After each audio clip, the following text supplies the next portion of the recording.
आह,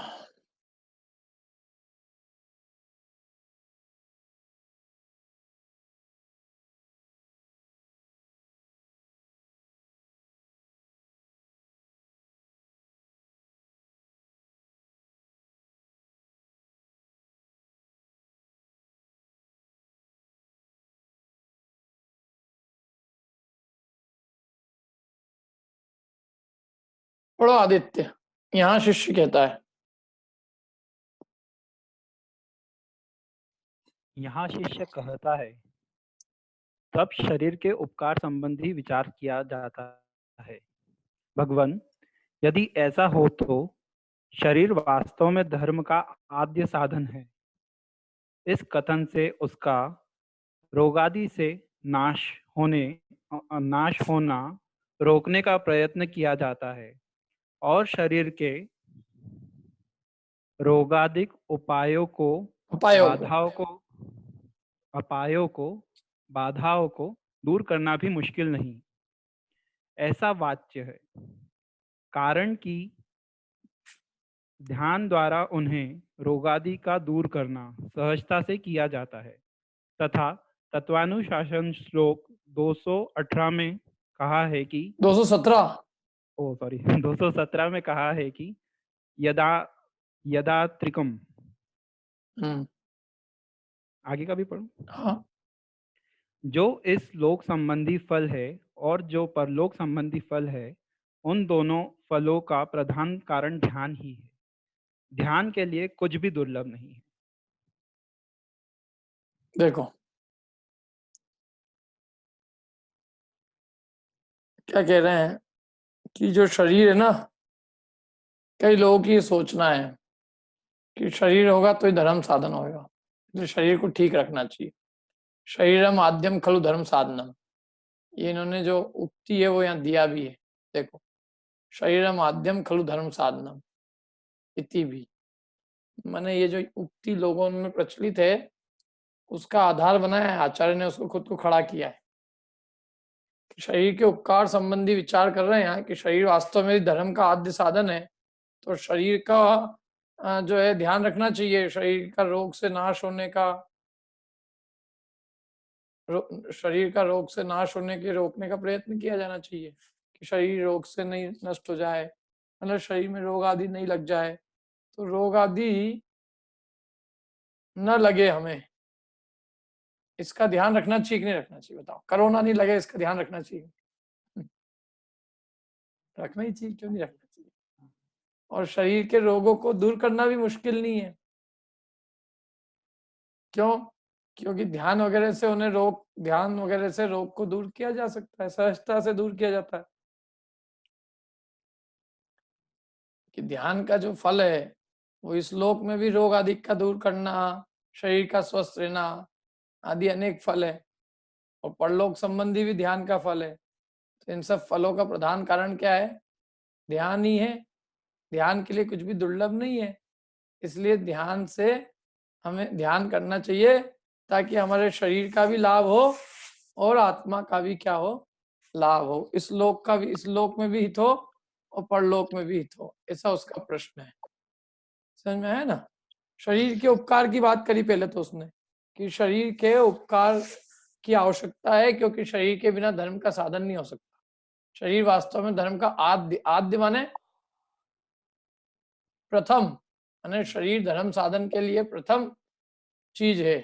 धर्म का प्रथम साधन शरीर है, तो इसलिए शरीर धर्म का साधन है, क्योंकि शरीर होगा तो ही हम धर्म साधन कर पाएंगे। तो इसलिए शरीर का ध्यान रखना चाहिए। कैसे, क्या ध्यान रखना चाहिए? कि शरीर में रोग नहीं हो, बाधाएं नहीं हो, और इसलिए वो उसका ध्यान रखना चाहिए, और रोग नहीं हो उसके लिए हमें ध्यान करना चाहिए। तो ध्यान क्यों करना चाहिए? क्यों? ताकि रोग नहीं हो। कितने लोग कहते हैं अपने को सुबह सुबह उठ के योगाभ्यास करना चाहिए ताकि शरीर स्वस्थ रहे। शरीर स्वस्थ रहेगा तो धर्म भी हो जाएगा, शरीर ही स्वस्थ नहीं रहेगा तो धर्म कैसे होएगा? कई लोग तो सुबह सुबह उठ के और योगाभ्यास के लिए जाते हैं और बस चालू हो जाता। मैंने भी किया है, बाकी मेरे को तो बहुत ही मतलब सबसे कठिन और सबसे दुष्कर और सबसे क्लेश कारक काम दुनिया का लगा यदि, तो वही लगा। क्या सांस के ध्यान रखो पूरा। बस इधर से छोड़ो, इधर निकालो, इधर छोड़ो, निकालो, और दूसरा सब काम जो है वो सब उपयोग पूरा उसमें लगाए रखो। 1 घंटे तक की तकलीफ है वो, लेकिन वो लोग कहते हैं कि भाई करना ज़रूरी है, ये करोगे तो रोग नहीं होंगे, बाधाएँ नहीं होंगी, और ये उसको ध्यान नाम देते हैं, और कहते हैं कि इससे शरीर भी स्वस्थ रहता है, और जो है परलोक भी सुधरता है, मोक्ष मार्ग भी मिल जाता है। ध्यान के लिए कुछ भी दुर्लभ नहीं है। तो प्रश्न क्या है मालूम? उसका उसका कहना ये है कि ध्यान शरीर के रोग आदि के लिए भी किया जाना चाहिए, ऐसा उसका कहना है। और अब हम इसके ऊपर उसको उत्तर देंगे कि ध्यान शरीर के लिए नहीं करना है, ध्यान तो आत्मा के लिए करना है। तुम कोई भी काम शरीर के लिए मत करो, तुम अपनी आत्मा के लिए करो, और शरीर तो अपने आप ठीक रह जाएगा। शरीर का ठीक रखना नहीं रखना अपने हाथ में है क्या? क्यों? योगा वाले नहीं मरते हैं क्या? उनको रोग आते कि नहीं आते? कोई ऐसी दुनिया में दवाई है ऐसी जिससे कोई रोग नहीं आए किसी को? ऐसा कोई उपचार है? बचाव किया जा सकता है थोड़ा, लेकिन बचाव करना अलग चीज है और उससे पूरी तरह से मुक्त हो जाना अलग बात है। कोई ऐसी कोई दुनिया में औषध है जिससे कि आप पूरी तरह से रोग से बच जाओ?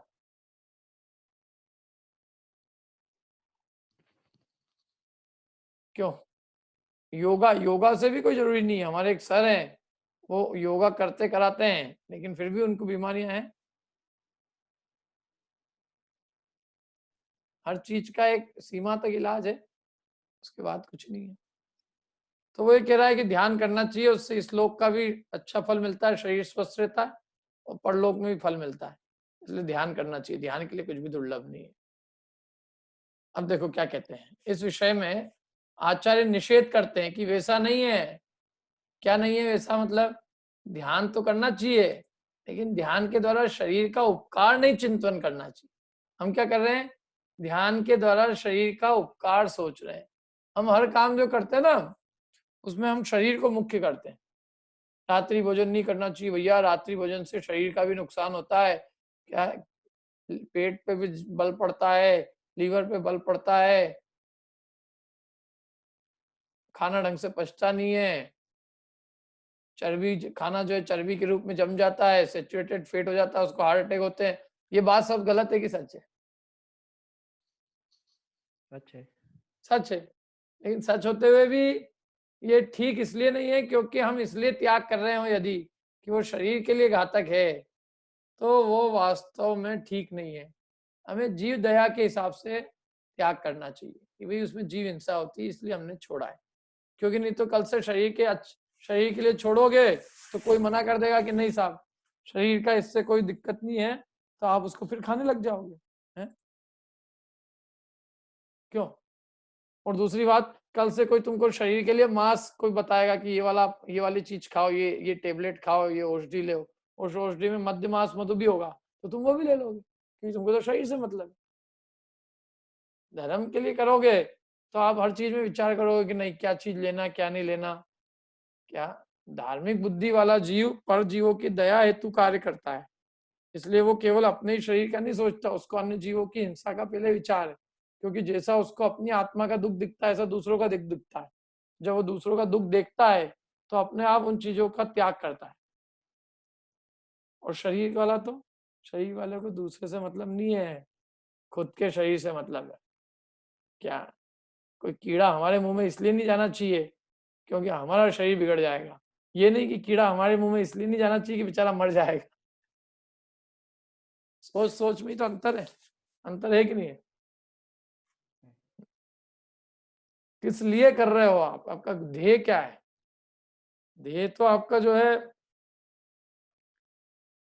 वो शरीर का ही पोषण है। आप भले ही ध्यान कर रहे हो, योगाभ्यास कर रहे हो, रोज सुबह दौड़ रहे हो, सब काम कर रहे हो, आपको बड़े बड़े ध्यान शिविर के अंदर बिठा के कहा जा रहा है कि साहब ये करने से ये शरीर का लाभ होगा, ये होगा, एकाग्रता बढ़ेगी, सब होगा। लेकिन गोल क्या है भाई साहब? गोल ये तो बताओ, गोल क्या है? वहां हजारों लोग बैठे हो योगाभ्यास में, लेकिन सबका उद्देश्य शरीर का स्वस्थ रखना है। किसी का भी उद्देश्य ये नहीं है कि हमारे जन्म जरा मरण का नाश हो। और नाम कैसे अच्छे अच्छे दे रखे लोगों ने, ध्यान, कायोत्सर्ग, युत्सर्ग, योगाभ्यास, क्या क्या नाम है। आप कभी कभी तो अच्छे अच्छे आदमी ठगा जाए, अच्छे अच्छे लोगों को लगे अरे क्या पंडित जी वो वहां ध्यान करा रहे हैं, ध्यान। और ध्यान के चक्कर में, अब वो ध्यान में कोई ये नहीं बताएगा कि ध्यान तो 4 तरह के होते हैं, आर्त ध्यान और रौद्र ध्यान भी ध्यान होते हैं। वहां कौन सा ध्यान हो रहा है? वो शरीर के सेवा के लिए जो बात बता रहे हैं, शरीर के स्वास्थ्य के लिए, तो वो धर्म ध्यान है, वो शुक्ल ध्यान है कि वो आर्त रौद्र ध्यान है? बस ध्यान के नाम से दौड़ गए तो क्या? ये कोई सोचने को तैयार नहीं है कि वो ध्यान कौन से वाला है। अब ये ध्यान भी 4 तरह के कहे हैं, आर्त, रोध, धर्म और शुक्ल। इनमें अंत के 2 ध्यान ही मोक्ष के कारण कहे हैं। आर्त, रोध ध्यान धर्म मोक्ष के कारण नहीं कहे, वो तो संसार के कारण कहे। सूत्र एक परे मोक्ष हेतु, आगे आखिरी के जो 2 ध्यान है वो मोक्ष के कारण है। आर्त, रोध ध्यान तो ही मोक्ष के कारण है।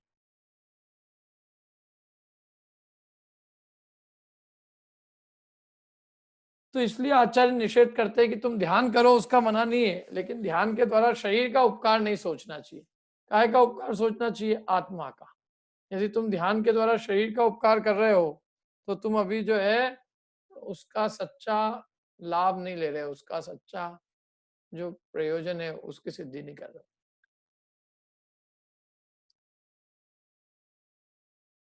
जैसे अब रत्न दिया आपको, तो आपने रत्न को कौवे उड़ाने में फेंक दिया, तो आप लड़ सकते हो हमसे कि हम उसमें क्या गलती है, आखिर वो भी तो काम आता है। पत्थर था तो वो भी मतलब आखिर कौवे उड़ाने में भी काम तो ही जाता है। जैसे मैंने आपको अच्छा अमृत दिया और आपने उससे पांव धो लिए, तो आपने कहा उसमें क्या दिक्कत है, भाई लिक्विड था, पांव धोने का काम तो आता ही है। हाथी है, हाथी राजा का, और आपने उसके ऊपर जो है बोझा ढोया, तो आप कह सकते हो उसमें क्या दिक्कत है। परंतु बात ये है, लकड़ी है चंदन की, आप उसको जला के कोयला बना सकते हो, हीरे को राख बना सकते हो, राख से कपड़े बर्तन मान सकते हो। तो इन सब में कोई दिक्कत है क्या? बताओ, ये जितने भी काम है उचित है कि अनुचित है? अरे भाई साहब, जिससे जो मिलता था तुमने वो नहीं पाके इतने तुच्छ फल बोया उसका। क्या? जिस हीरे से कौवे उड़ाने के लिए अनेक नौकर रख सकता था, उस हीरे को तूने एक कौवे उड़ाने में खो दिया। जिस अमृत से तेरे हमेशा के जन्म मरण दूर हो जाते, उस अमृत को तूने पांव धोने में उपयोग किया। जिस राजा के हाथी को दिखाने मात्र से लाखों रुपए की इनकम हो जाती है, उसके ऊपर तूने बोझा ढोया। जिस चंदन की लकड़ी का जरा सा टुकड़ा बेचने पर सुगंधी होने के कारण 1000 रुपए में खरीद सकते थे लोग, उसको तूने कोयला बना दिया, राख बना दी। मणि दिखने में ही बहुत सुंदर होता है, उसको राख बना दिया। तो ये काम जो तूने किया वो ठीक नहीं किया, क्योंकि जिससे जो मिल सकता था, इतना बड़ा फल था, उसके फल में इतने छोटा लाभ चाहा, तो ये सही नहीं किया। जैसे समझ लो अपन अपनी कोई बहुत अमूल्य वस्तु को और बहुत कम दाम पे बेचा है, तो 2-5 रुपए लेके आए, तो अपने को घर वाले सब गाली देवे। लेकिन एक जना के उसमें क्या दिक्कत है, कम से कम 2 रुपए लेके तो आया है ना, तो 2 रुपए की तारीफ करो। तो तारीफ योग्य है कि नहीं?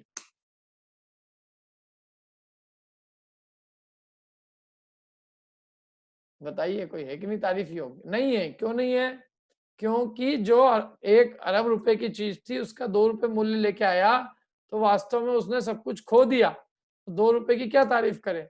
ऐसे जिस ध्यान के द्वारा आत्मा का उपकार हो सकता है और उसके द्वारा तुमने शरीर का उपकार सोचा, तो तुमने इतने बड़े लाभ की जगह इतने छोटे से लाभ को लेके आए, इसलिए तुमने वास्तविक उसका लाभ नहीं पाया, तुमने उस ध्यान का फल खो दिया। बराबर। मैंने ध्यान के द्वारा आत्मा का उपकार सोचना चाहिए, शरीर का उपकार नहीं सोचना चाहिए। यदि तुमने सोच भी लिया ना जरा सा भी कि इससे हमारे शरीर का भी लाभ होता है, तुम गए काम से। तुमने जहां धर्म को लौकिक चीजों के लिए भी उपकार के लिए सोचा कि हमारा इससे ये भी काम हो जाए, बस तुम समझ लो तुम रत्न को राख के लिए जलाने को तैयार हो गए। तुम चंदन की लकड़ी को कोयले के लिए जला रहे हो। कोयला मिलेगा, मना नहीं है, लेकिन भाई साहब कोयले की क्या कीमत है? चंदन की लकड़ी का इतना सा टुकड़ा कई क्विंटल कोयला ले आएगा, तुम उतने से कोयले की बात कर रहे हो, उसकी क्या कीमत है तो समझो। तो ऐसे ही जिस ध्यान का फल मुक्ति है, और तुम कह रहे हो हमको नुक्ति भी मिल जाएगी। नुक्ति की मुक्ति के सामने कीमत क्या है? शरीर का भी अच्छा रहता है, ध्यान करना चाहिए भैया सुबह सुबह, उससे शरीर भी स्वस्थ रहता है। जहां तुमने बात कही मतलब तुम्हारा उपयोग पुनः कहाँ गया? शरीर के ऊपर, और शरीर के ऊपर उपयोग गया माने तुम आत्म ध्यान से, आत्म कल्याण से बहुत दूर हो। क्या? क्योंकि शरीर पे से पूरा ध्यान हटेगा और केवल आत्म कल्याण के लक्ष्य रहेगा तो आत्म कल्याण बनेगा। आगे पढ़ते हैं, देखो पढ़ता हूं मैं ना, आप लोग मेरी बात पढ़ना। इतश्चिंतामणिर्दिव्य इत पिण्याक खंडकम ध्यानेन चेदुभे लभ्ये क्वाद आद्रियंताम विवेकिन। 1 2 3।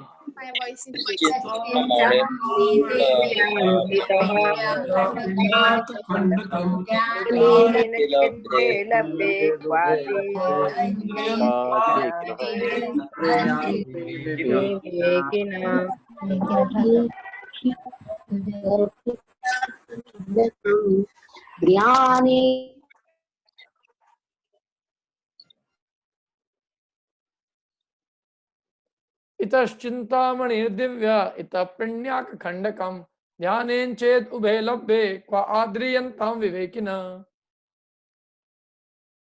पढ़िए।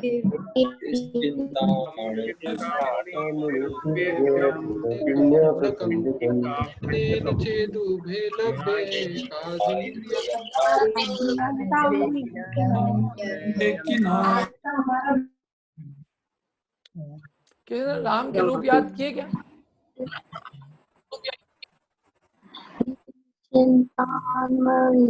दिव्य इति खंडकम और ध्यानेन चेतुमे लभे का इंद्रियंता।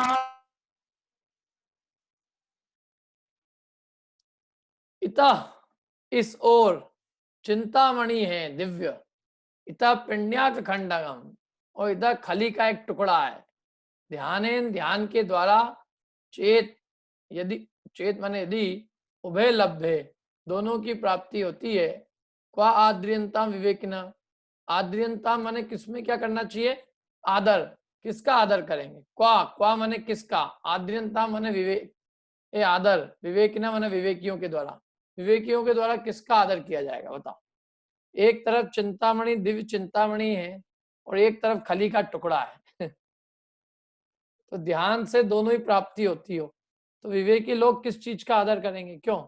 आपको एक तरफ चिंतामणि रत्न दिया जा रहा हो और एक तरफ आपको खली का टुकड़ा दिया जा रहा हो, अब आप किसको लेना पसंद करोगे? इतश चिंतामणि दिव्या इतश पिण्याक खंडकम ध्यानेन चेत उभय लभ्ये। ध्यानेन चेत, चेत माने यदि, उभय माने दोनों, ध्यानेन माने ध्यान के द्वारा, लभ्य माने प्राप्त होते हो, क्व माने क्व किसमें, आद्रियंता माने आदर योग्य, विवेकना किसमें, विवेकियों का आदर होगा। बताओ किसमें होगा? किसमें होगा? विवेकियों का आदर स्वाभाविक रूप से दिव्य चिंतामणि रत्न में। पढ़ो, अब अपन हिंदी में पढ़ते हैं, आप लोग पढ़ो। चलो मैं जब तक चुपचाप रहूंगा, लेकिन ध्यान से एकदम एक लाइन में पढ़ना। 1 2 3। और खली केतु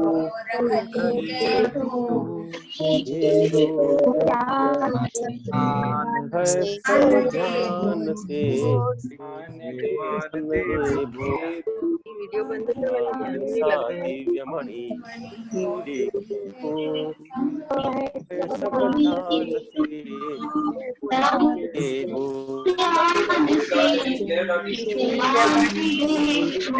ध्यान ऐसे मजा नहीं आएगा। चिंतामणि सा दिव्यमणि और खली के टूक संभव है सब ध्यान से मान दे बोध। आप लोग पढ़ोगे ऐसा नहीं? फिर चिंतामणि सा दिव्यमणि और खली के टूक खली का टुकड़ा, खली जानते हैं? खली, खली कपास्या,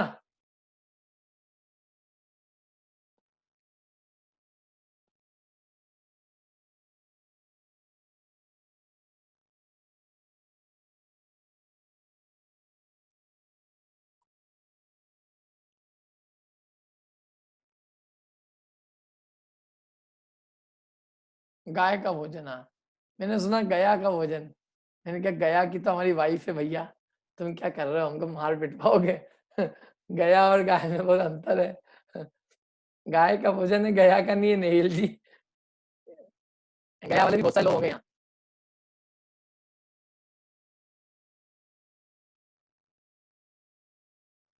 चलो, अन्वयार्थ, अन्वयार्थ।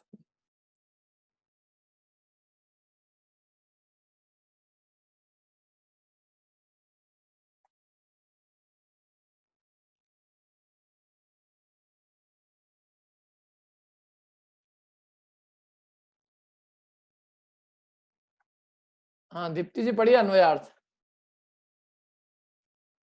इतः दिव्य चिंतामणि, एक और दिव्य चिंतामणि है। इतः च पिंडयाक खंडम, और दूसरी ओर खली का टुकड़ा है। चेत यदि ध्यानेन, ध्यान द्वारा उर्भे दोनों लभ्ये प्राप्त हो सके वैसे हैं तो विवेकी न, विवेकी जन क्व आद्रियंता, किसका आदर करेंगे। एक बार हिंदी में पढ़ लो इसको, बस केवल हिंदी। एक और दिव्य चिंतामणि है और दूसरी ओर खली का टुकड़ा है। यदि ध्यान द्वारा दोनों प्राप्त हो सके वैसे हैं तो विवेकी जन किसका आदर करेंगे। हाँ, किसका प्रश्न किया उन्होंने अपने से, माने ये एक जो है कहने की एक शैली है कि एक तरफ दिव्य चिंतामणि रत्न, एक और खली का टुकड़ा है, और यदि ध्यान द्वारा दोनों प्राप्त हो सकते हैं तो बताओ विवेकी जन किसका आदर करेंगे।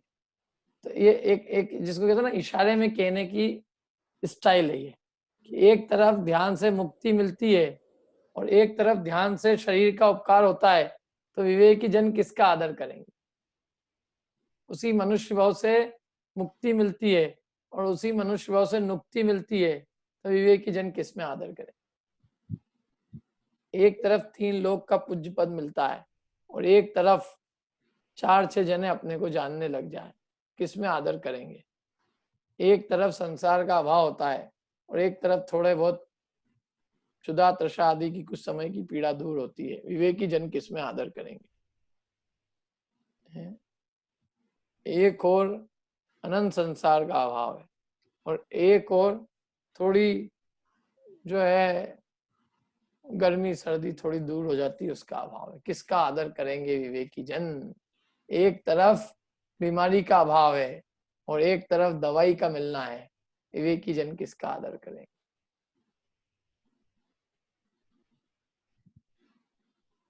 समझ में आया। ये आप 50 उदाहरण और निकाल सकते हो। सीधी सी बात है कि भाई कौन सी चीज में हमें आदर होना चाहिए, किसका। चीज तो दोनों मिलती है उससे, ये जैसे मनुष्य भाव अपना, इसमें सब कुछ कर सकते हैं हम। इसी मनुष्य भाव से हम सांसारिक प्रयोजनों की भी सिद्धि कर सकते हैं और इसी मनुष्य भाव से हम पारमार्थ को भी सिद्ध कर सकते हैं। अब प्रश्न ये कि आखिर इससे क्या सिद्ध करना, एक तरफ क्या है एक तरफ क्या है। लोगों को लगता है सांसारिक प्रयोजन चिंतामणि रत्न और आत्मा का कल्याण तो खली का टुकड़ा है, ये स्थिति है लोगों की।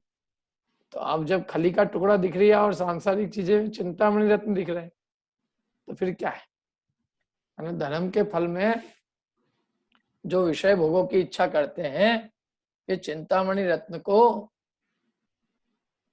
खली के टुकड़े के बदले में बेच जाते हैं, ऐसी स्थिति है। अरे जिससे तुम्हें क्या मिल सकता है और उससे तुम क्या चाह रहे हो,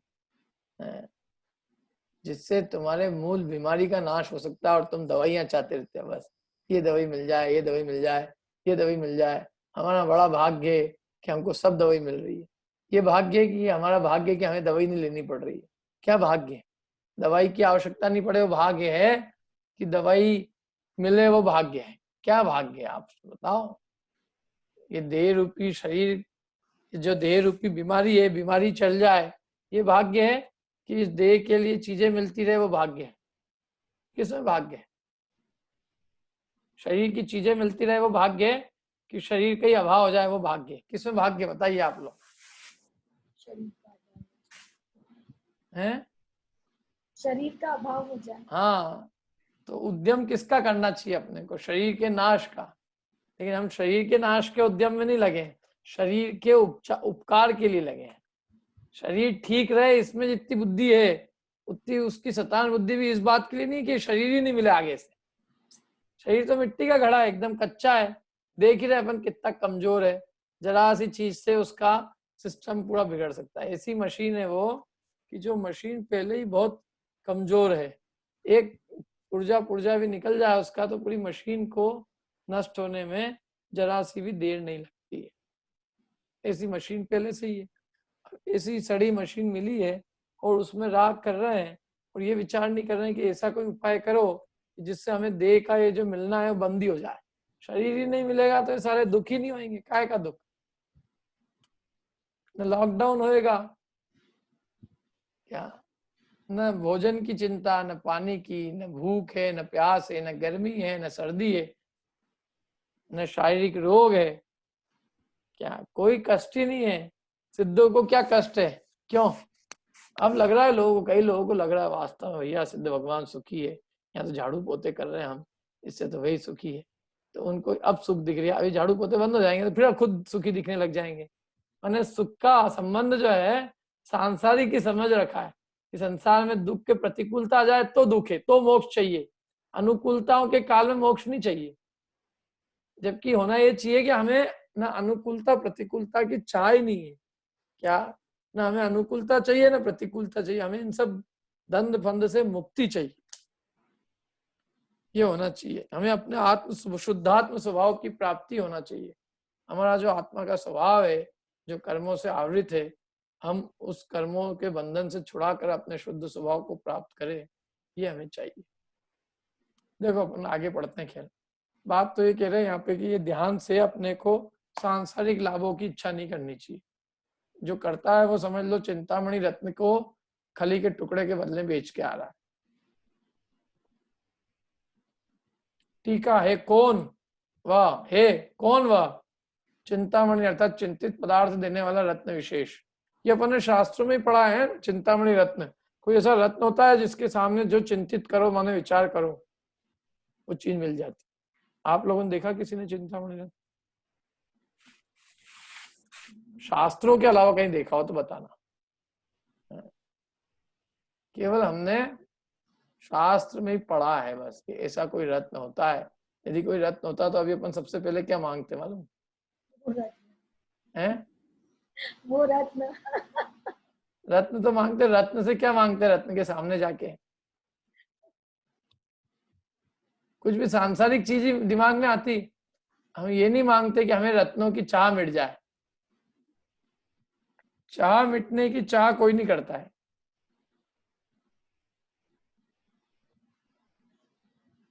ज्यादा होता तो ये मांग लेते एक वैक्सीन बना दो भगवान, वैक्सीन दे दो, क्या हम मुक्त हो जाएं इस सब झंझट से, और उसका फॉर्मूला हमको ही देना और किसी को नहीं, कॉपीराइट करके बेचेंगे फिर हम। तो चिंतामणि अर्थात एक कोई चिंतित पदार्थ देने वाला रत्न विशेष है। केशा है वो चिंतामणि दिव्य है, अर्थात देवों द्वारा अधिष्ठित। कहाँ? एक बाजू माने एक तरफ तो चिंतामणि रत्न है और दूसरी बाजू माने दूसरी तरफ खराब और हल्का खली का टुकड़ा है।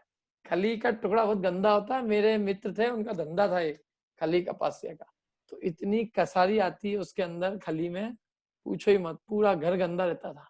और तू स्टोर करके रखते थे खली कपासिया को। खली का टुकड़ा कोई खली कौन खाते, वो भी तिर्यंच गाय भेल। कहाँ चिंतामणि रत्न जो कि देवों के द्वारा अधिष्ठित रत्न है, और कहाँ एक खली का टुकड़ा जिसको तिर्यंच खाते हैं। ये दोनों भी यदि ध्यान से प्राप्त हो, अवश्य मिल जाए, तो कहो दोनों में से किस एक में विवेकी जन, विवेकी जन अर्थात लोक का नाश करने के विचार में चतुर पुरुष आदर करेंगे? बताओ, ध्यान से दोनों प्राप्त हो जाए तो किसमें विवेकी जन आदर करेंगे? कौन सी चीज में को पसंद करोगे आप बताओ? मैं पूछता हूँ, प्रश्न पूछता हूँ किसी से।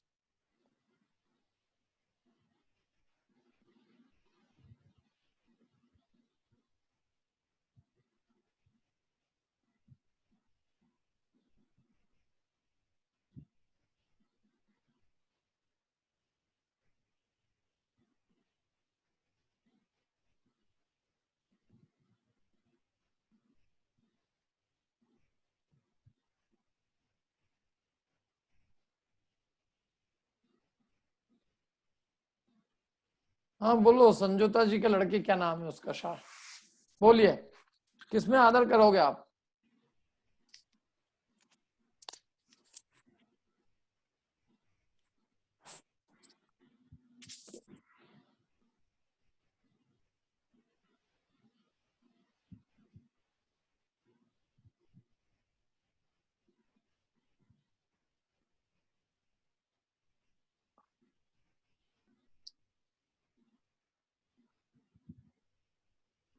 हाँ राज चोपड़ा जी बोलिए, हाँ भैया, किसमें आदर करोगे? चिंतामणि रत्न में करेंगे। हाँ बहुत बढ़िया। तो दोनों भी यदि ध्यान से प्राप्त हो जाए तो दोनों में से विवेकी जन तो चिंतामणि रत्न में आदर करेंगे। इसलिए इस लोक संबंधी फल की अभिलाषा छोड़कर परलोक संबंधी फल की सिद्धि के लिए आत्मा ही का ध्यान करना चाहिए। क्या करना चाहिए? इस लोक संबंधी फल की अभिलाषा छोड़ के और परलोक संबंधी फल की सिद्धि के लिए आत्मा का ध्यान करना चाहिए। उन्हें आत्मा का ध्यान इसलिए नहीं करना चाहिए कि हमें इस लोक संबंधी फल की सिद्धि हो, बल्कि हमें मोक्ष के लिए आत्मा का ध्यान करना चाहिए। बोलो आदित्य जी क्या कह रहे हैं? भैया ये 1 मिनट आप ऊपर स्क्रॉल करेंगे प्लीज। ये ऐसा क्यों लिखा है कि लोभ का नाश करने के विचार में चतुर पुरुष, मतलब ऐसा स्पेसिफिकली ये चीज क्यों ली गई है? विवेकी उसको कहते हैं जो कि इस संसार संबंधी चीजों का लोभ नहीं करता है, इसलिए उन्होंने उसको विवेकी कहा है। तो भैया फिर उस हिसाब से तो चिंतामणि भी नहीं चाहिए चिंतामणि फिर तो नहीं, मतलब। तो वो इस लोक संबंधी फल की अभिलाषा नहीं, अभिलाषा की अभिलाषा नहीं होना। ऐसी चाह हो कि चाह ही न हो।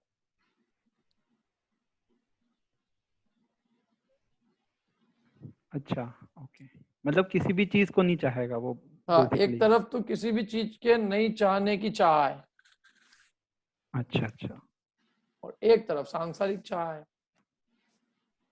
ठीक। तो इस लोक संबंधी फल की अभिलाषा छोड़कर परलोक संबंधी फल की सिद्धि के लिए, परलोक में भी क्या है मतलब, यहाँ परलोक का मतलब ये नहीं कि देवगति मिल जाए, वहां भोग मिले। परलोक का सीधा मतलब यहाँ ये है कि मुक्ति की प्राप्ति हो। तो मुक्ति की सिद्धि के लिए आत्मा का ध्यान करना चाहिए, और आत्मा क्या, आत्मा ही का ध्यान करना चाहिए। देखो तत्वानुशासन श्लोक 220 में कहा है कि, मतलब कहने का तात्पर्य यही था कि हमें आत्मा के ध्यान से इस लोक संबंधी फल की अभिलाषा नहीं करना चाहिए, बल्कि इस लोक संबंधी फल की अभिलाषा छोड़कर हमें परलोक की सिद्धि के लिए या मुक्ति की सिद्धि के लिए आत्मा का ध्यान करना चाहिए। तत्वानुशासन श्लोक 220 में कहा है कि तद्ध्यानम रौद्रम आर्तम वा यद्देह फलार्थिनाम तस्मादेतत् परित्यज्य धर्मम शुक्लम उपास्यताम। तद्ध्यानम रौद्रम आर्तम वा, वह ध्यान रौद्र अथवा आर्त ध्यान है, यद ऐहिक फलार्थिनाम, जिसमें ऐहिक माने इस लोक के फल की, अर्थी नाम, इस लोक के फल के अर्थी माने इस लोक के फल की, अर्थी माने चाहने वाले, इस लोक में फल चाहने वालों का वो जो ध्यान है वह आर्त और रौद्र ध्यान है। माने जो इस लोक में फल चाहते हैं उनका वो जो ध्यान होता है, जो ध्यान से इस लोक में फल चाहते हैं, इस लोक में फल चाहने वालों का ध्यान आर्त और रौद्र होता है। तस्माद माने इसलिए, एतद माने इनका, परित्यज्य माने त्याग कर, धर्मम शुक्लम उपास्यताम, धर्म और शुक्ल की उपासना करनी चाहिए, धर्म और शुक्ल ध्यान ध्याना चाहिए।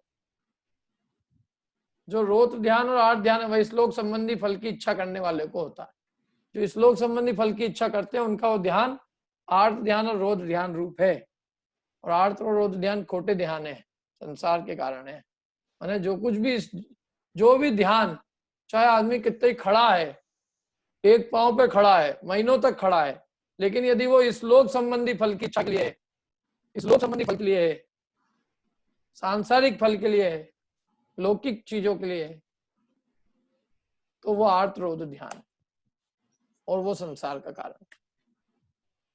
इसलिए हमें क्या करना चाहिए कि हमें उस आर्त रौद्र ध्यान का त्याग करके धर्म और शुक्ल ध्यान की उपासना करनी चाहिए, जो कि प्रशस्त ध्यान है, जिसमें इस लोक की इच्छा नहीं की जाती, परलोक के लिए मुक्ति की इच्छा की जाती।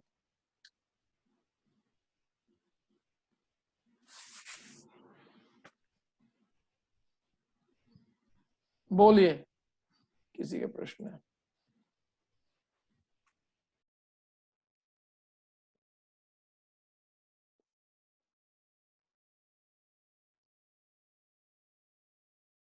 चिंतामणि पार्श्वनाथ।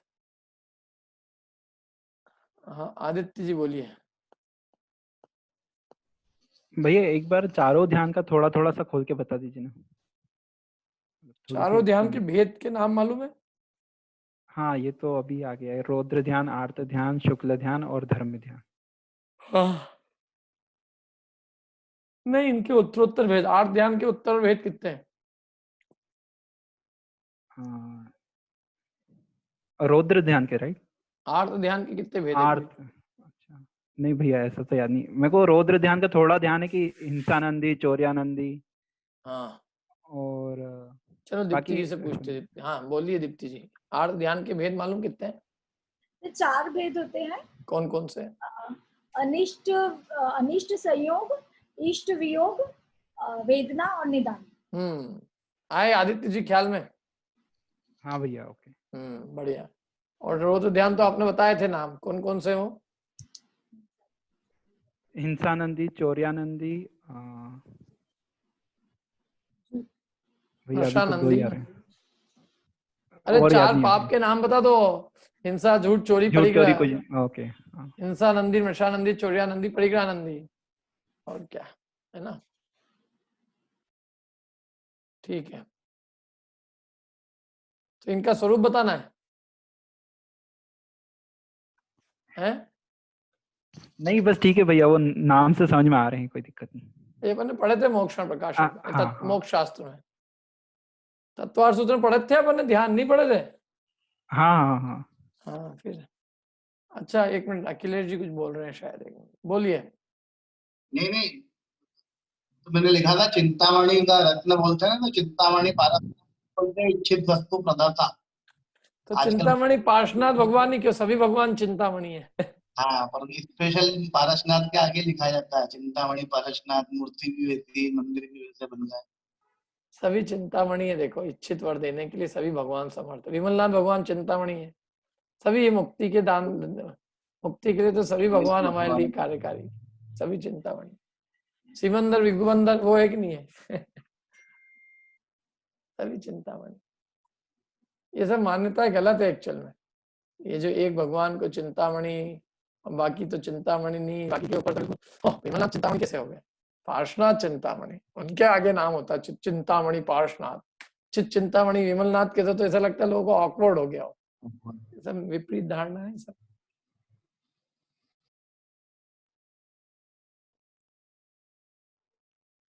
भावार्थ, भावार्थ पढ़ते देखो।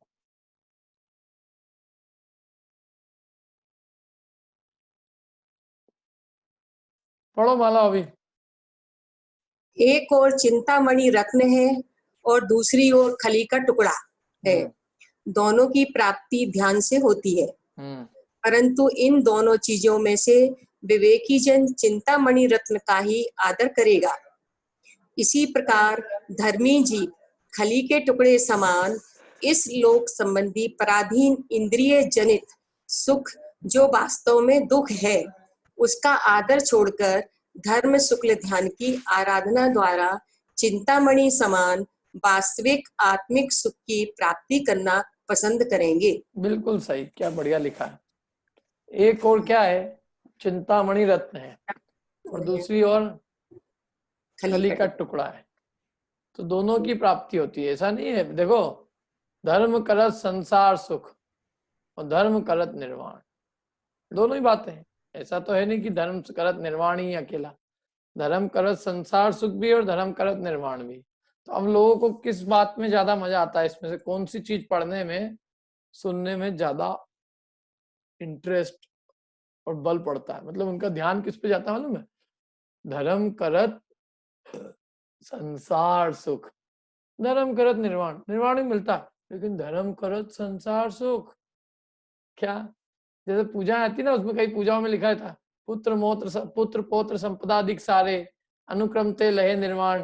अनुक्रम से निर्वाण ही मिल जाएगा, ठीक है। तो पुत्र पौत्र संपदा अधिक सारे, पुत्र पौत्र संपत्ति मिलेगी, माने उपयोग काय पे गया, काय पे गया, ध्यान काय पे गया, खली के टुकड़े पे। तो ऐसे ही तुम्हें धर्म करत संसार सुख, इस पे तुम्हारा ध्यान ज्यादा जारिया है, तो तुम्हारे खली के टुकड़े पे ध्यान है, चिंतामणि रत्न पे ध्यान नहीं है। ध्यान होना चाहिए था चिंतामणि रत्न पे कि धर्म करत निर्वाण, धर्म करने से निर्वाण सुख मिलता है। संसार सुख की क्या बात है, जिससे निर्वाण मिल रहा है उससे संसार की सुख की कोई कीमत है क्या उसके सामने?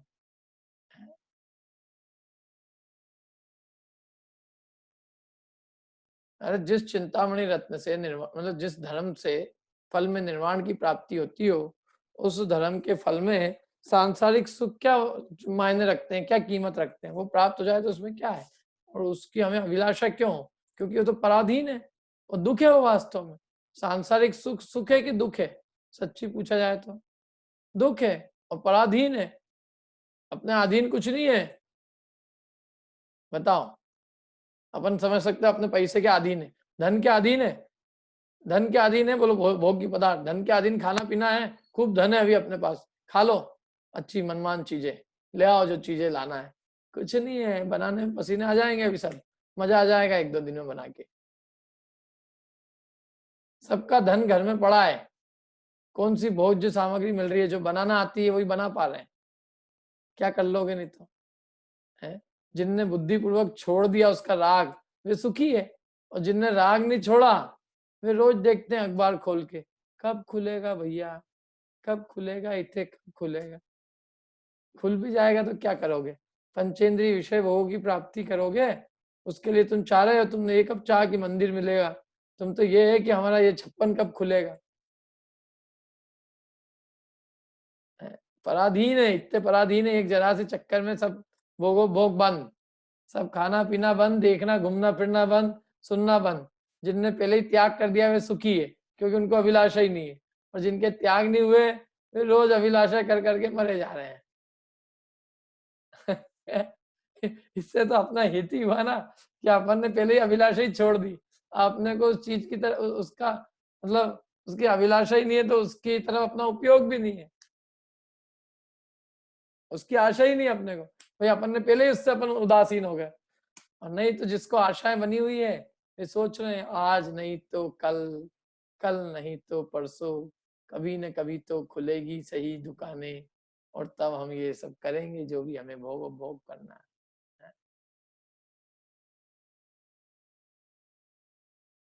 कई लोगों ने कहते थे भाई पंडित जी पैसे से सब आ सकता है, आप चाहे जो सी चीज खा लो, बना लो, कुछ भी कर लो।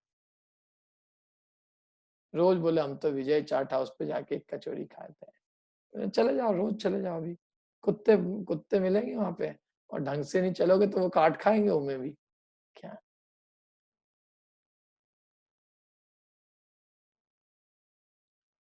क्या मिल रहा है, सोचो तो सही जरा, क्या हमारे कितने हम पराधीन है चीजों के, एक एक वस्तु के। एक चीज अपनी इच्छानुसार नहीं मिलती है, उस एक चीज के पीछे आदमी परेशान हो जाता है, बेहाल हो जाता है, फिर भी लालसा नहीं छोड़ता, और उसको निराकुल स्वाधीन अनुपमेय सुख, अरे इच्छा छोड़ के जो सुख होता है ना, वैसा सुख किसी को नहीं आता है। उस चीज की आशा ही मिट जाए, उस चीज की तरफ लोलुपता, उस पे से उपयोग ही हट गया, उस पे से ध्यान ही हट गया, उसका राग मिट गया, उसमें सुख बुद्धि मिट गई, और उससे जो सुख आनंद आता है, उस आनंद की कोई महिमा ही अलग है।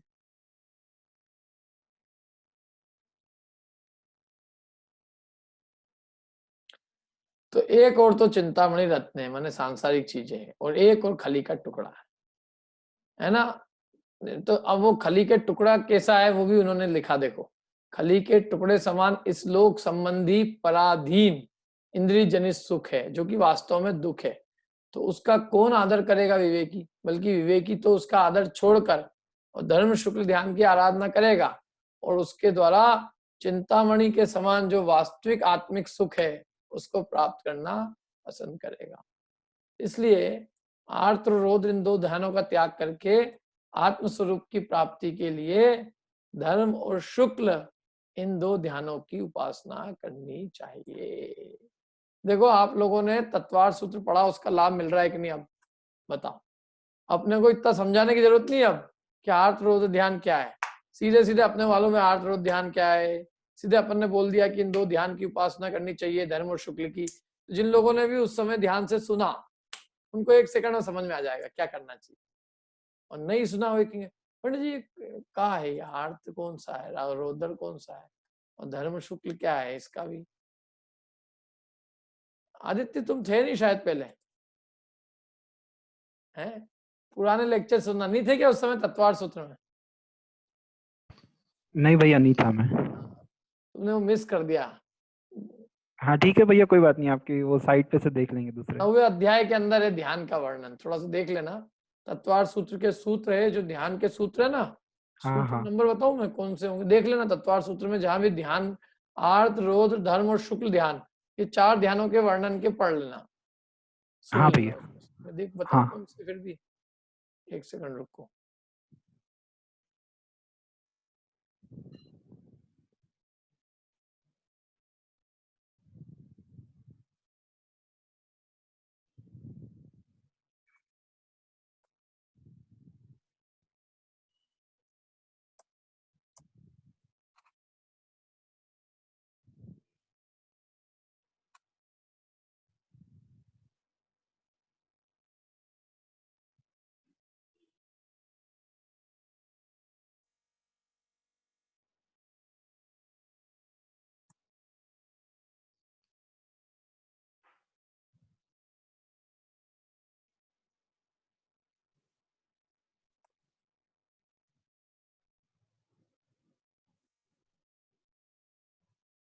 अरे कहाँ चले गए?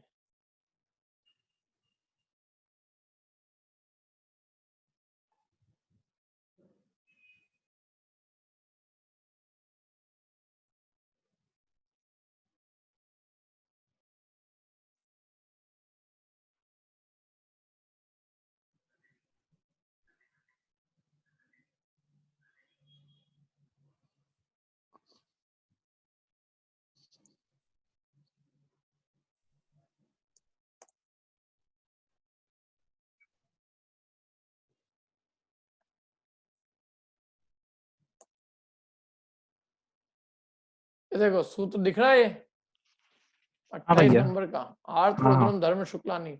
28 नंबर के सूत्र से लेकर और ये आपको यहाँ तक 44 नंबर के सूत्र तक विचार वर्ष व्यंजन, 28 से 44 माने 17 सूत्र में ध्यान का वर्णन दिया है। तत्वार्थ सूत्र में कितने? 17 सूत्र 17 पढ़ना, सूत्र। वो 17 सूत्र पढ़ लेना, और 28 सूत्र से 44 के 9वें अध्याय के इसी मतलब इसी एक महीने पहले, इसी लॉकडाउन के अंदर एक महीने पहले प्रवचन डले हुए हैं उस पे, यूट्यूब पे, वो देख लेना। हाँ भैया। यूट्यूब पे ठीक। एक प्लेलिस्ट है तत्वार्थ सूत्र सर्वार्थ सिद्धि अध्याय 9, तो उसके देख लेना 28 से 44 सूत्र के। ठीक भैया। ठीक है, तो क्या करना चाहिए? धर्म और शुक्ल ध्यान ध्याना चाहिए, और आर्त रौद्र ध्यान का त्याग करना चाहिए। काय के लिए? आत्म स्वरूप की प्राप्ति के लिए। अब देखो, अब आगे चलते हैं। ये तक तो अभी अभी 4-5 और थोड़ा सरल रहेगा, फिर देखना आप थोड़ा एकदम विषय ऐसा बदलेगा और ऐसा गंभीर गूढ़ और अध्यात्म विषय आएगा। अभी तो बहुत आराम से सरल सरल चीजें चल रही है। और शिष्य जिसको समझाए जाने पर श्रद्धान उत्पन्न हुआ है, वह पूछता है। ऐसा शिष्य जिसको इतना समझाया हमने अभी तक 20 दोहों में, तो उसको कुछ श्रद्धा उत्पन्न हुई है। ये ग्रंथ किसका है मालूम है आपको? एक ग्रंथ है एक्चुअल में, कोई भी बिल्कुल बेसिक आदमी भी है, पहली स्टेज का आदमी, जिसको धर्म से कोई रुचि नहीं, आप उसको भी एक ग्रंथ दोगे तो उसको भी एक ग्रंथ धर्म की रुचि उत्पन्न करा दे, ऐसा है। तो अभी उसको इतने 20 श्लोकों से समझाया तो उसको कुछ श्रद्धा उत्पन्न हुआ है। अब वो ये पूछता है कि ध्यान करने योग्य ऐसा आपने जिसका उपदेश दिया है, तो जिस आत्मा का ध्यान करने योग्य है उस आत्मा का स्वरूप क्या है, ये तो बताइए कि उस आत्मा का क्या स्वरूप है, जिस आत्मा का हमें ध्यान करना चाहिए वो आत्मा कैसा है वो बताइए। तो उसके उत्तर में गुरु कहते हैं, पढ़ता हूं मैं, देखो। स्वसंवेदन सुव्यक्तस्तनुमात्रो निरत्यय अत्यंत सौख्यवानात्मा लोकालोक विलोकना। फिर पढ़ता हूं मैं एक बार। स्वसंवेदन सुव्यक्तस्तनुमात्रो निरत्यय अत्यंत सौख्यवानात्मा लोकालोक विलोकना। हाँ, 1 2 3, अब पढ़िए आराम से। स्वसंवेदन सुव्यक्त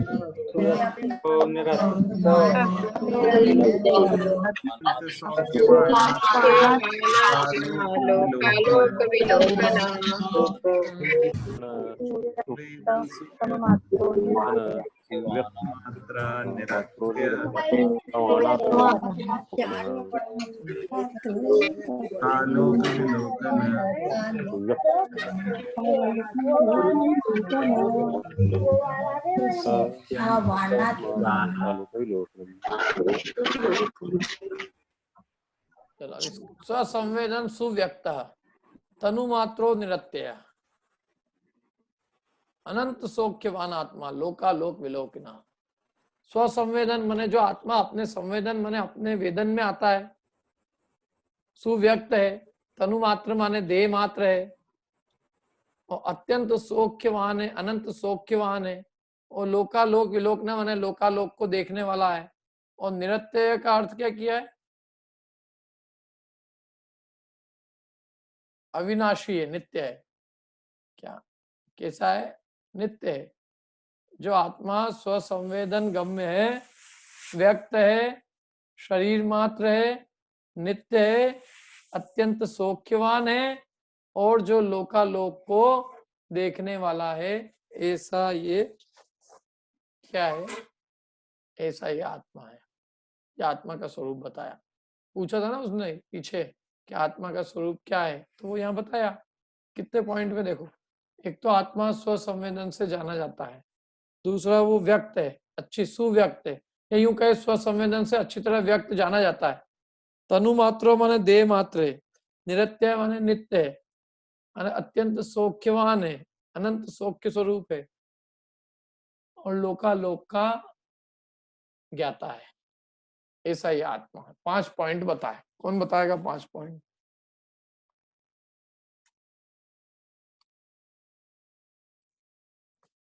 बताइए।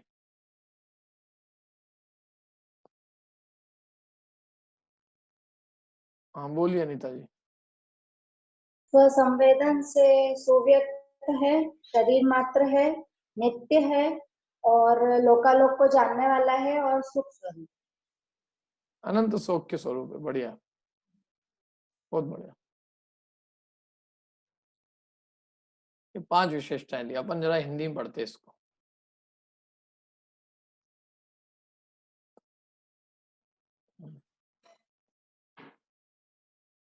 निज अनुभव से प्रकट है नित्य शरीर प्रमाण, लोकालोक निहारता आत्म अति सुखवान।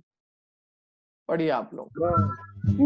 अनुभव से प्रकट है शरीर प्रमाण,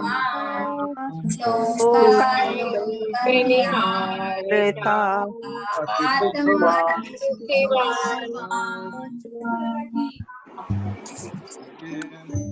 निज अनुभव से प्रकट है नित्य शरीर प्रमाण, लोकालोक निहारता आत्म अति दिया ना सूक्ष्म।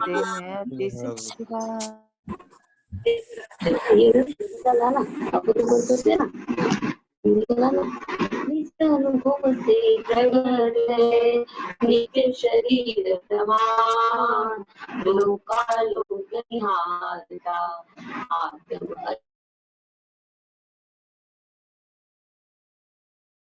अन्वयार्थ देखो,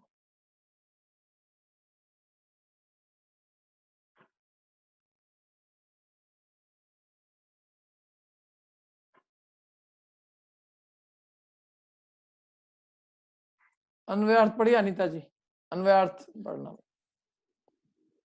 आत्मा लोक और अलोक का ज्ञाता दृष्टा, अत्यंत अनंत सुख स्वभाव वाला, शरीर प्रमाण, अविनाशी और स्वसंवेदन द्वारा अच्छी तरह व्यक्त है, अर्थात स्वसंवेदन प्रत्यक्ष है।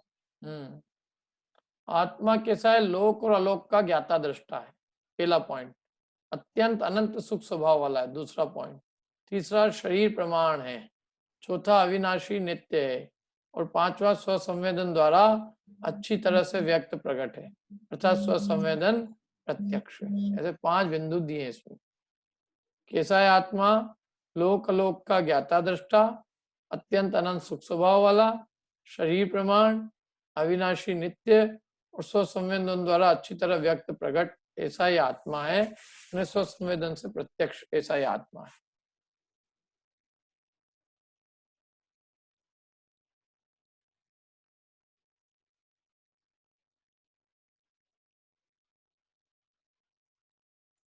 बोलिए। ये बात के केवल ज्ञान की अपेक्षा से कही गई है? स्वभाव की अपेक्षा है। स्वभाव कैसा है आत्मा?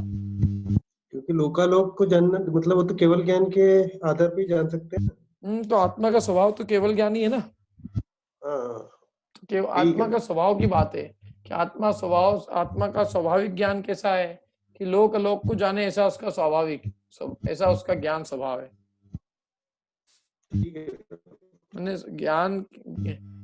ज्ञान का स्वभाव तो ऐसा है कि वो समस्त को जाने, लेकिन वो अभी स्वभाव प्रकट नहीं है।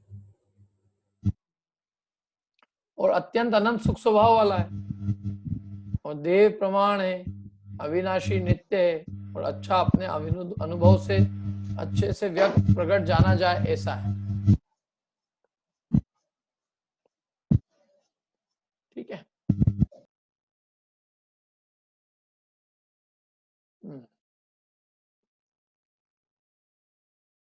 बोलिए प्रीतेश जी। सर ये देह प्रमाण जो बोला है, शरीर प्रमाण, इसका मतलब क्यों है अभी यहाँ पे? क्योंकि आत्मा में अपन जब गुण बताते हैं तो सभी देह प्रमाण वाले को इतना हाईलाइट करके नहीं बताते। ये तो है ही, मतलब है ना, जो अभी अवस्था में आत्मा शरीर के बराबर है, यही कहना का मतलब है ना कि अभी की अवस्था में जो शरीर का प्रमाण है उसके हिसाब से। तो सीधी सी बात ये कहना है कि आत्मा यदि ढूंढना है तो कहाँ ढूंढेंगे कि जो मिलेगा वो देह में ही मिलेगा, देह से बाहर नहीं। कितना है, कितना उसका आकार कितना है, जितना देह उतना ही आत्मा है, माने देह के साथ एक में हो रहा है। कहाँ मिलेगा? कोई भी चीज अपन पूछते ना कितनी बड़ी है, कहाँ मिलेगी, कितना है, कोई भी चीज का आप देखो बिना शेप, बिना डायमेंशन की बात नहीं होती।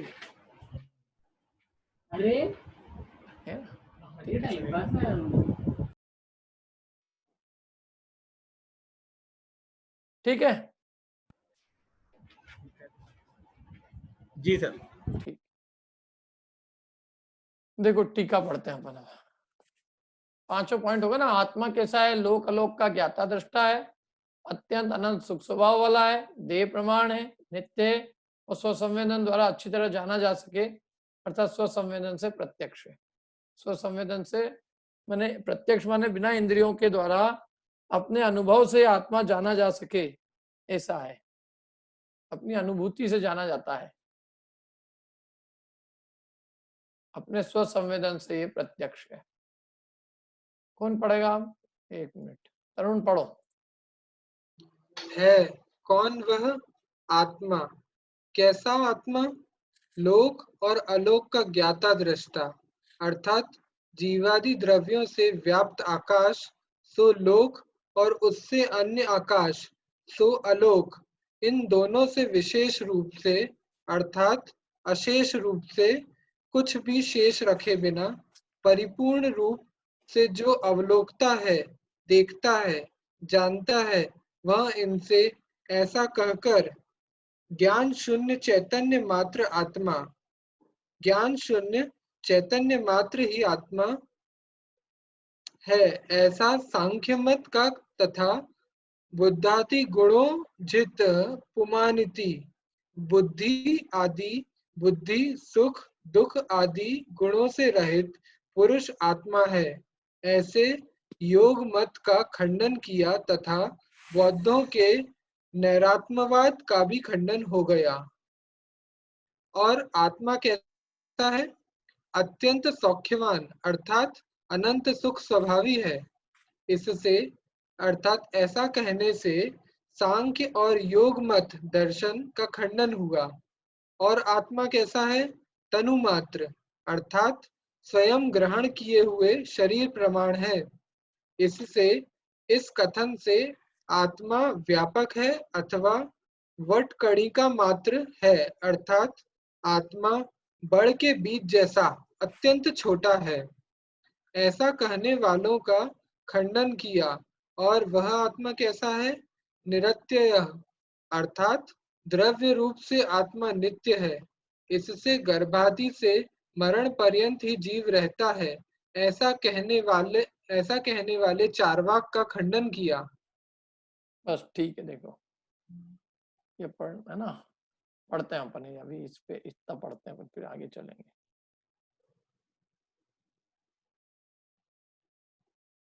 देखो वो जो प्रश्न किया था ना अभी उनने, तेज जी ने भी, तो वो उसके भी जवाब यहाँ पे दे दिए कि ये सब विशेषण क्यों दिए। मैंने एक एक विशेषण के देने का कारण क्या है वो यहाँ बता रहे हैं। देखो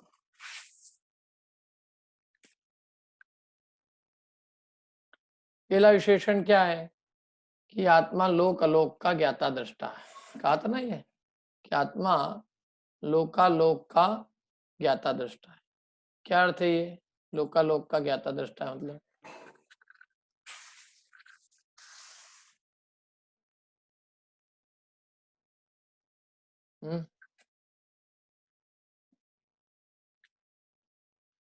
लोक और अलोक का ज्ञाता दृष्टा, तो पहले लोक का स्वरूप बताया। लोक किसे कहते हैं?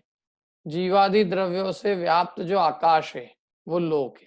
माने जो 6 द्रव्यों से व्याप्त जो जगह है उसका नाम तो क्या है? लोकाकाश। और जो उससे अन्य है यानी 6 द्रव्यों से अन्य जहाँ केवल आकाश ही है उसका नाम है अलोक। इन दोनों से विशेष रूप से अर्थात अशेष रूप से कुछ भी शेष रखे बिना, इन दोनों में कुछ भी शेष रखे बिना, माने इन दोनों में कुछ भी ऐसा नहीं हो जो बाकी बचा रहे, माने संपूर्ण को परिपूर्ण रूप से जो अवलोकता है, देखता है, जानता है, वह लोक और अलोक को जानता देखता है, मतलब जो संपूर्ण लोकालोक का ज्ञाता दृष्टा है। माने लोक और अलोक में कुछ भी चीज छोड़े बिना कोई भी चीज को जानने से बाकी नहीं रहता, समस्त लोक और अलोक को पूरी तरह से जानता है। लोक माने 6 द्रव्यों का समुदाय रूप जो लोकाकाश, और ऐसा आकाश का क्षेत्र जहाँ केवल आकाश ही है वो अलोकाकाश। ऐसे लोक और अलोक दोनों को संपूर्ण पहने जो आत्मा देखता जानता है, अवलोकता है, देखता है माने अवलोकता है, सामान्य रूप से ग्रहण करता है और विशेष रूप से जानता है। क्या तो एक तो आत्मा का विशेषण ये हो गया कि लोक और अलोक का जानने देखने वाला। ऐसा कहकर ये 2-3 मतों का भी खंडन किया। ये एक तो कई लोग ये मानते हैं कि आत्मा कैसा है? ज्ञान शून्य चैतन्य मात्र है। तो कह रहे क्या बात कर रहे हो, ज्ञान शून्य भी कह रहे हो और चेतना भी कह रहे हो, गजब हो गया। चेतना भी और ज्ञान नहीं है, ऐसे कोई चेतना मिलती है क्या? ज्ञान है जिसमें ज्ञान नहीं हो? अरे ज्ञान शून्य तो चैतन्य कैसा? तो जो लोग ऐसा मानते हैं ज्ञान शून्य चैतन्य मात्र आत्मा, तो उनका निषेध किया। कौन है वो ऐसा मानने वाले? सांख्य मतावलंबी, तो उनका निषेध किया कि आत्मा ऐसा नहीं है, आत्मा तो बल्कि ज्ञान से लबालब भरा पड़ा है, ज्ञान से शून्य नहीं है। दूसरा, कुछ लोग मानते हैं कि आत्मा जो है वो बुद्धि आदि गुणों से रहित है, तो उसका भी खंडन किया कि नहीं, ऐसा नहीं है, आत्मा तो ज्ञान दर्शन सुख वीर आदि गुणों से भरपूर है, आत्मा बुद्धि आदि ज्ञान आदि गुणों से रहित नहीं है। और बौद्धों का जो निरात्मवाद है, निरात्मवाद माने जो आत्मा का अस्तित्व नहीं मानते हैं, उसका भी खंडन हो गया। और फिर आगे फिर और क्या कहा, आत्मा कैसा है, दूसरा पॉइंट कि अनंत सौख्यवान है, अनंत सौख्य स्वभावी, अनंत सुख स्वभावी है।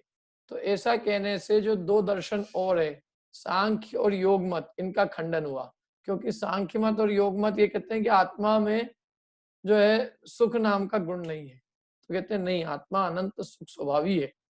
और कैसा है आत्मा, तनु मात्र माने स्वयं ग्रहण किए गए शरीर प्रमाण है। इससे जो जीव ये मानते हैं कि आत्मा पूरे लोकालोक में व्यापक है, एको ब्रह्मो द्वितीयो नास्ति, ऐसे मत है कि नहीं है, जो पूरे दुनिया में एक ही आत्मा मानते हैं और ये कहते हैं कि आत्मा पूरे विश्व बराबर है और पूरे लोक में फैला हुआ है और दुनिया में एक ही ब्रह्म है, एक ही आत्मा है और हम सब उस एक आत्मा के हिस्से हैं, ऐसा कहने वाला एक मत है। आपको मालूम है उस मत का नाम क्या है, जो ये कहता है कि आत्मा पूरा लोक व्यापक है? हाँ प्रीतेश जी, क्या नाम है? ये तो अभी ब्रह्म कुमारी वाले बोल रहे हैं, बाकी पुराने में शायद वो है, अभी जो लेटेस्ट में ये जो है ये ब्रह्म कुमारी वाले बोलते हैं। ये ब्रह्म कुमारी वाले कहाँ के मालूम है ये आपको? ये सब अद्वैत ब्रह्मवादी है, ये अद्वैत ब्रह्मवादी, एको ब्रह्मा द्वितीयो नास्ति। और इनके ये जितने भी चलते हैं ना, इनके जितने भी ये प्रोपोगंडा चलते हैं, ये एक्चुअल में उस अद्वैत ब्रह्म की ही पुष्टि करने में लगे हैं। ये एक्चुअल में ये प्योर हिंदू है, ये प्योर हिंदू। सर ये जैनियों में भी घुस रहे हैं, मतलब कुछ जैनी फॉलो कर रहे हैं। बहुत अच्छे, बोलने में और करने में, और कुछ एक अच्छी वो हो जाए तो थोड़ी पब्लिसिटी। अपन लोग उन चक्करों में फंसते नहीं, देखो अपने माल तो बहुत है। अपन क्या है, अपन बहुत प्योर लोग हैं, बाकी ये दुनिया जो है प्योरिटी की नहीं रही है, दुनिया इम्प्योर लोग की बन गई है। तो सर जो यूएस में और ये जो अहमदाबाद में एक चल रहा है ना भैया जी भैयू जी करके, ऐसे वो जैन और ब्रह्म इनका मिक्सचर ही है वो। हाँ बहुत सारे, अरे इतने खिचड़ियां हैं आजकल, पूछो ही मत। जहाँ भीड़ दिखे लोगों को, जहाँ थोड़ी हवाबाजी दिखे, सब जाने को तैयार। रियल धर्म की खोज करने वाले जीव कम है, वो अल्लाह ज्यादा है धर्म के क्षेत्र में। क्या करें अब, जीव को बेचारे को कुछ न कुछ करने को चाहिए। कोई न कोई आए और वो बस, अभी आप कहीं जगह प्रोग्राम रख दो, भीड़ आ जाती। तो खैर जो भी है, अपने को उससे मतलब नहीं। अपने तो बात ये है कि जो ये मानते हैं कि ये आत्मा पूरा विश्वव्यापी है, तो वो बात सही नहीं है, क्योंकि आत्मा केवल देह प्रमाण है, पूरा विश्व में आत्मा व्यापक नहीं है। वो केवल लोकालोक प्रमाण तब होता है जब वो एक समय के लिए वो समुद्घात करता है, बाकी समुद्घात के अलावा तो आत्मा हमेशा शरीर प्रमाण ही रहता है। और समुद्घात तो केवल ही लोग जो लोक पूर्ण समुद्घात है, वो तो केवल ही समुद्घात में होता है, बाकी तो किसी भी काल में आत्मा पूरे लोक में फैलता ही नहीं। फैलता है क्या?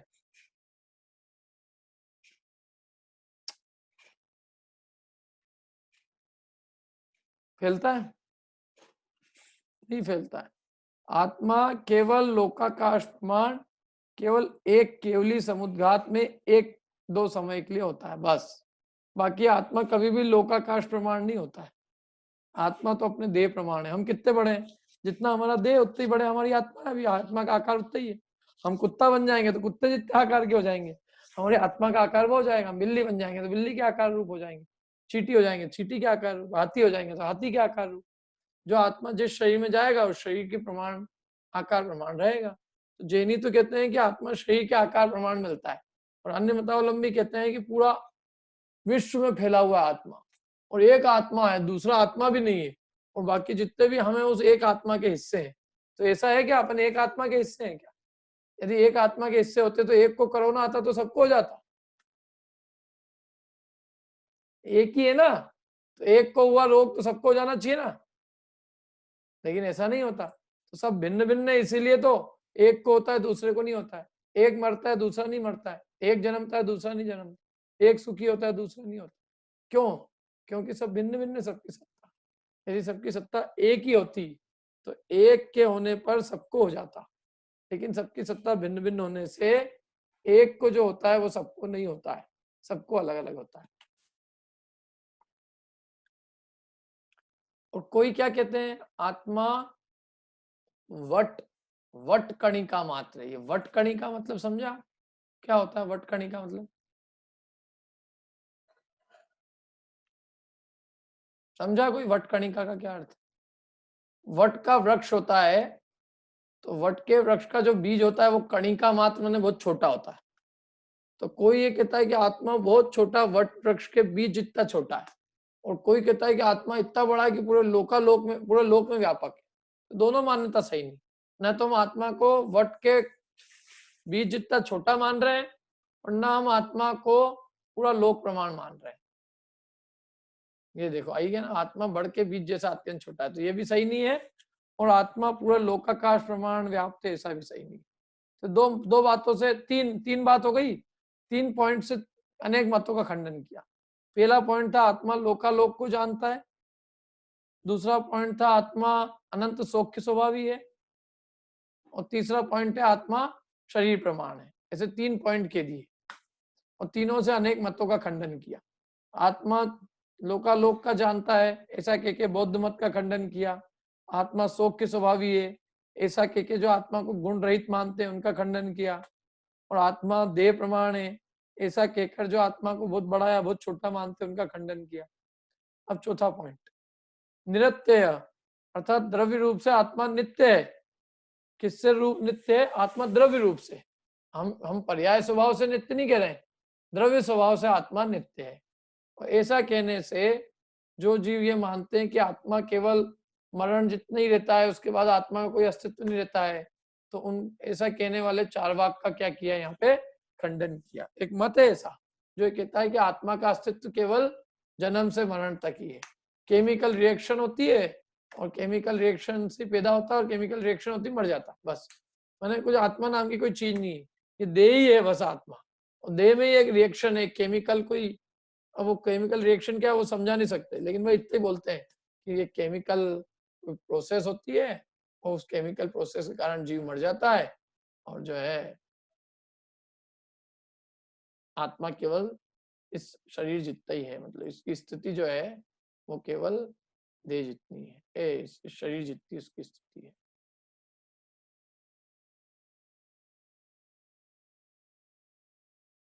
समझ में आ रही कि नहीं आ रही बात? माने आत्मा कब तक है उसकी स्थिति कि जब तक उसका मरण नहीं हो रहा है तब तक है वो, उसके बाद उसका कोई अस्तित्व नहीं। और ऐसा मानने वाले दुनिया में है कि नहीं है लोग? बताइए है कि नहीं है जो ऐसा कहते हैं कि आत्मा केवल इस शरीर जितना ही है, जब तक ये शरीर है तब तक ये आत्मा है, शरीर खत्म तो आत्मा भी खत्म, कोई आत्मा अलग नहीं है। पंचभूत तत्वों से मिलकर ही शरीर बना है। पृथ्वी जल अग्नि वायु वनस्पति इनसे मिलकर शरीर बना है, और वो इन शरीर पंचभूत तत्व से मिलकर बना है।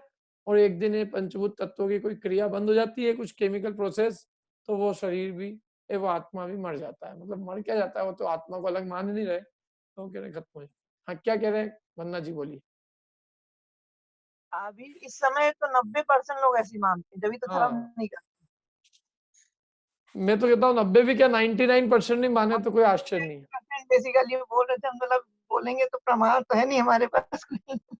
एक्चुअली एडवांस जितने लोग हैं ना पढ़े लिखे, वो सब यही मानते हैं कि बस ये जिंदगी है, इसमें जो करना है करो, बाकी कोई वही नहीं। आत्मा को शरीर से भिन्न मानते ही नहीं हो, तो वो चार्वाक मत वाले इस समय सबसे ज्यादा है। अच्छा, चार्वाक मत की और भी अनेक बातें। वो कहता है कि आप परभव के पुण्य पाप की चिंता मत करो, आप तो खूब पाप करो, आप चिंता ही मत करो, परभव में इसका फल मिलेगा। आप तो जितना कर्जा मिल सकता है ना उतना बैंक से कर्जा उठाओ और ऐश करो, कोई चिंता मत करो कि इसको देना पड़ेगा। देना आए तो कह देना हाथ खड़े कर देना, क्या कर लेंगे। और पाप कुछ नहीं होता है, तुम तो जिससे जो मिल जाए ले लो, हड़प लो, देने की कोई बात ही मत करो। मतलब देना पड़ेगा, ये पर भाव में चुकाना पड़ेगा, कुछ नहीं। और जिसको तुम जिससे लूट सकते हो, छीन सकते हो, जितने पाप से तुम धन कमा सकते हो कमाओ, जो भोग सकते हो भोगो बेटा, जितना भोग सकते हो भोगो, क्योंकि बस जो कुछ भी है वो यही है, इसके बाद कुछ नहीं है। क्या ऐसा वो मानते हैं? मतलब वो आत्मा के अस्तित्व को स्वीकार नहीं करते। बोलो, जो कुछ है इस भाव में। इसलिए कई लोग इस भाव के सुख के लिए बड़े से बड़े पाप करने से भी नहीं चूकते। अब जबकि अपन हजारों उदाहरण दे सकते हैं कि भैया आत्मा का अस्तित्व केवल यही नहीं, परलोक में भी है। और दूसरी बात ये कि यहाँ भी क्या कर लोगे तुम, इन भोग से कौन सी शांति मिल रही है जो यहाँ भी भोग भोग के सुख हो जाते हैं। और यहाँ भी कोई अनुभूति करने वाला कोई है कि नहीं है? देह तो कोई अनुभूति करती नहीं है, और देह मिलके आत्मा बन जाता है। तो ऐसे अभी भी बन जाए ना, और फिर उस देह से आत्मा चला क्यों गया, और अभी भी पंचभूत तत्व मिलके आत्मा बन जाए, और वो आत्मा देह में ही क्यों प्रवेश करता है, टेबल कुर्सी में भी घुस जाए वो आत्मा, और वो रिएक्शन वहीं क्यों नहीं होती। एक हांडी पे 5 चीजें रखी हुई है, लकड़ी भी है, अग्नि भी है, जल भी है, हवा भी है, तो उसमें ही बन जाना चाहिए आत्मा को। अरे आत्मा का अस्तित्व ही अलग है। आत्मा देह में बसती है, और आत्मा ज्ञान स्वभावी है, शरीर जड़ स्वभावी। केवल देह में बसने मात्र से आत्मा देह नहीं हो जाती, दोनों का अस्तित्व भिन्न भिन्न है। बोलिए अनुराग जी। अगर आत्मा नहीं हो तो फिर कोई राजा क्या पैदा होता है, कोई भंगी क्या पैदा होता है, ये कैसे हो जाता है? सही बात है। और हजारों प्रश्न कर सकते हैं जी अपन, हजारों हजार। क्या अच्छा, ये अनुभूति किसको हो रही है? जब जब जब भोगी भोगना, तो भोगने की भी अनुभूति किसको है? भोग भोगो, भोग भोगो, फिर तो रहेंगे ही नहीं। तो रहेंगे ही नहीं तो फिर नहीं भी भोगे तो क्या फर्क पड़ जाएगा? वो तो क्षणिक की चीज हुई ना, क्षण भर के लिए। अनंत काल का तो सोचा ही नहीं, बस क्षण भर के। वो क्षण भर के भी वो भोग से कौन सी उनकी दुख मिट रही है, तृष्णा मिट रही है। बहुत हजारों बातें हैं, पर अब सब ऐसा है। चारुवाक किसको कहते हैं मालूम? जो बात सुनने में तो बहुत अच्छी लगे और अप्लाई करो तो वहां दुख हो, उसका नाम है चारुवाक। चारु माने सुंदर, वाक माने कथन, कहने को सुंदर। और बातें कई लोगों की बहुत मीठी मीठी होती है, लेकिन आप उस पर अप्लाई करो तो खुद दुखी हो जाओ।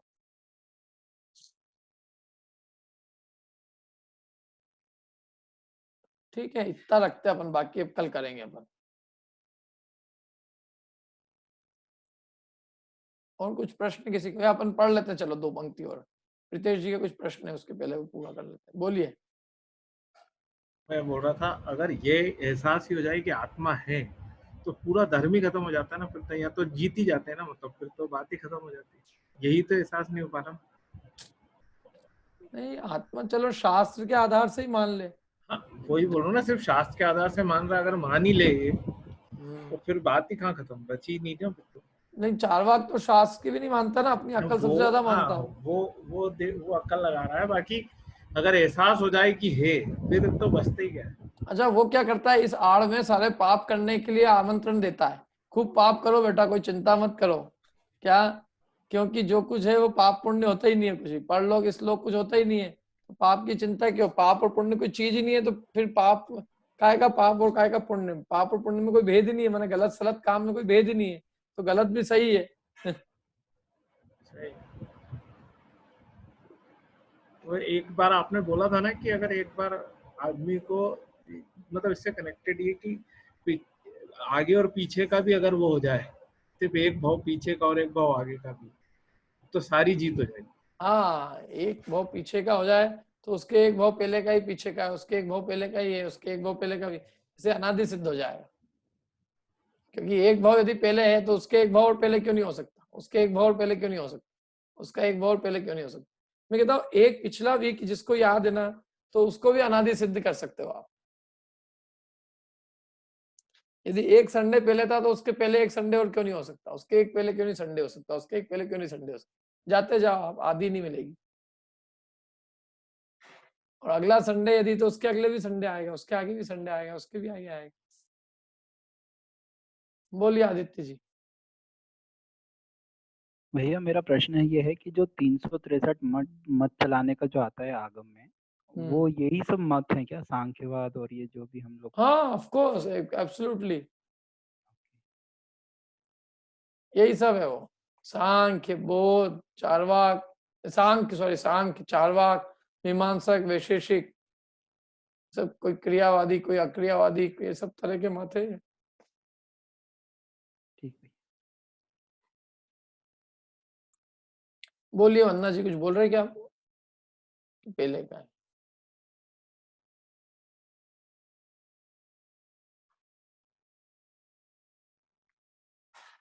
चलिए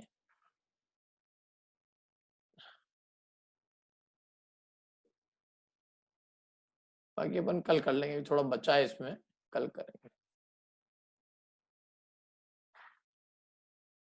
और किसी को कोई प्रश्न तो पूछ लीजिए।